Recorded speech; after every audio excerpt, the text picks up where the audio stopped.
Mama makadi henyu. Tinofara makadivo munhu waMwari. Varwere maoko vanofara. But pane urwere hwandiri kuona pamuri ndehwei? Ndinongodona. Ngodona. Saka madhoktors akati chii? Vakati ipfari, but ndanzwa nekungori mapiritsi matablets acho. Asi ndinodona nyange ndakagara nyange ndakarara. Ndatambudzika ndikurwara munhu waMwari ndibatsirewo. Kureva kuti vana chiremba havana kuona chirwere? Handizivi, vakanditi ipfari. Vakati ipfari? Oh. So vana chiremba kana vakati ipfari, wobva wapiwa medication taakutarisira kuti zvinofanira kuchichinja nai? Saka regedzai nditarisewo neziso remweya. So chiiteererai munzwe mama. Ndaoneswa in the realm of the spirit. Imimi muine nyaya dzakanga dzichinetsa. But kwandakuda kuenda uku kuteereresei.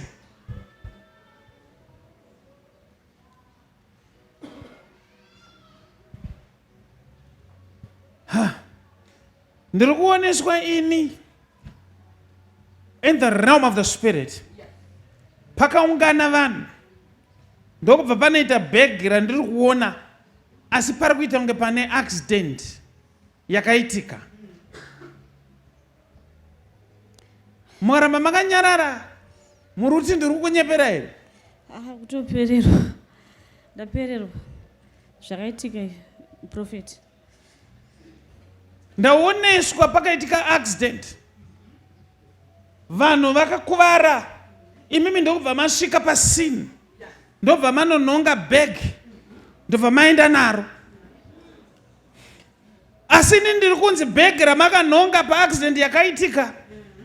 Vanhu vakanga vachitobva kuSouth Africa vakatakura nhumbi dzemufi. Saka bhegi ramakanhonga imi rakanga riri bhegi remufi rine hembe dzemufi dzamunopfeka imi. Saka ndatumwa naJehovha kunzi hakuna pfari pamuri, but zvamakanhonga ndo zviri kukudzokerai. Kune mweya iri kuchema kuti makanhonga zvinhu zvangu.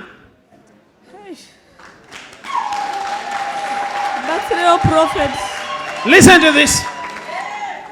Ndibatsirewo prophet, zvakaitika kare kabhegi handambozvifungoti. Ameno zvakandibata ndokumbira kubatsirwa prophet, handambozondoka zviri kuva. Zvamakaita zvakafanana nekuti kune mumwe munhu aita accident. Pachinzvimbo chokubatsira munhu akuvara, iwe uri kutora picture kuti uzoposta kana kuti uwane malikes.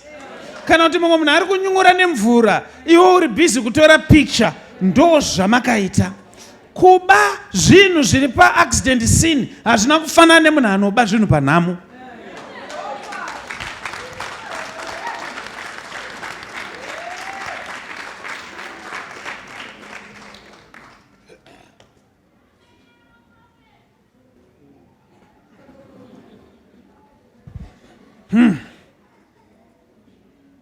Simudzai maoko. Zvino hama dzemufi muchadziwanepi? Sikudada nechekuno kumberi. Simudzai maoko. Here, release here now. You're free in the mighty name of Jesus.